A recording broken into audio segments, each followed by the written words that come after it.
سلام دوستای عزیز، چطور هستین؟ خوب هستین؟ Hello dear friends, how are you doing? Welcome back to another gap languages video. In this video we have a comic picture. So as usual, what I'm gonna do is first I'm going to tell you the story in Persian, that I'm going to explain every phrases and words in English. So if you like these kind of contents, you can hit the like button and subscribe to our channel for more contents like this. And if you want to study with one of our tutors with one-on-one classes, you can definitely check our website at www.gaplanguages.com. And we also put in the description section some try lessons link. Alright everybody, let's start the story. Okay دوستای عزیز، این قصه درباره تلویزیون تماشا کردن است. تلویزیون تماشا کردن است. watching TV.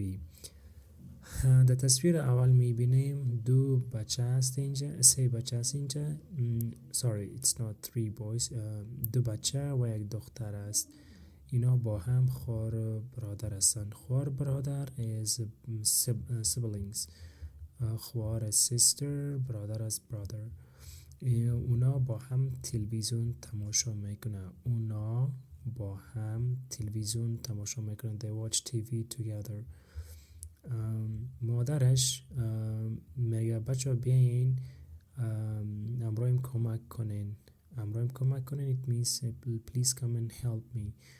بچه‌هاش میگه and her kid says سعیز مادر جان پسانتر میاییم. It means we'll come later and help you. در تصویر دیگه میبینیم در اینجا مادر میگه بچه‌ها بیاین امرایم کمک کنین.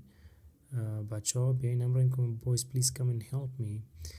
بچه‌ها میگه مادر جان ما تلویزیون تماشا میکنیم. we're watching TV. ما پسانتر میاییم. we'll come later. و در تصویر دیگه میبینیم پدر میگه بیاین بچه ها امروز کمک کنین در موترشویی.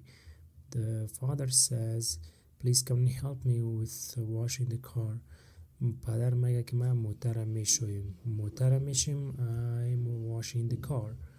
اما بچه ها هیچ متوجه نمیشه and they don't pay attention. اونا تلویزیون سیل میکنن. They watch TV or they're watching TV. بعدا در تصویر دیگه میبینیم که مادر به خانه میره، به اتاق میره. اتاق's room، به اتاق بچه‌اش میره و میبینه که همه چیز گدواد است. and she sees everything is messed up. گدواد is messed up. همه چیز گدواد است. مادر میگه اوه آلی خانه را چه قسم من جمع کنم. Now I don't know how to clean up this room. نمیفهمم. I don't know این خانه را چه قسم جمع کنم. How to clean this room.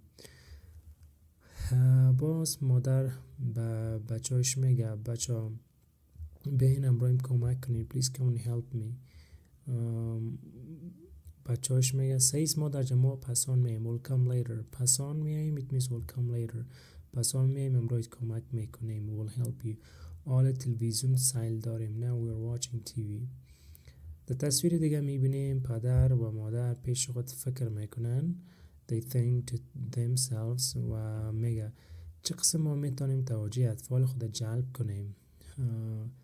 میگه how can we get our kids attention. چه قسم توجه اطفال خود جلب کنیم. اونا با هم چای میخوره. They are drinking tea. اونا با هم چای میخوره و قصه میکنه and they talk and catch up. و میگه باید یک راه پیدا کنیم. We should find a way. We should find a solution. در تصویر دیگه میبینیم که مادر و پدر یک تلویزیون جور میکنه. They make a TV از کارتن from a box. تلویزیون جور میکنه و اطفالش پیش اونا میآید. their kids میآید. They come. و در تصویر آخر میبینیم we see in the last picture پدر و مادر بر اطفال خود از کارتن تلویزیون جور کرده و حالا بچه های زنا میخواه پدرشان ببینن. They want to see what they do. اونا بسیار خوش هستن، پدر و مادر بسیار خوش است، بچه‌هاش بسیار خوب است.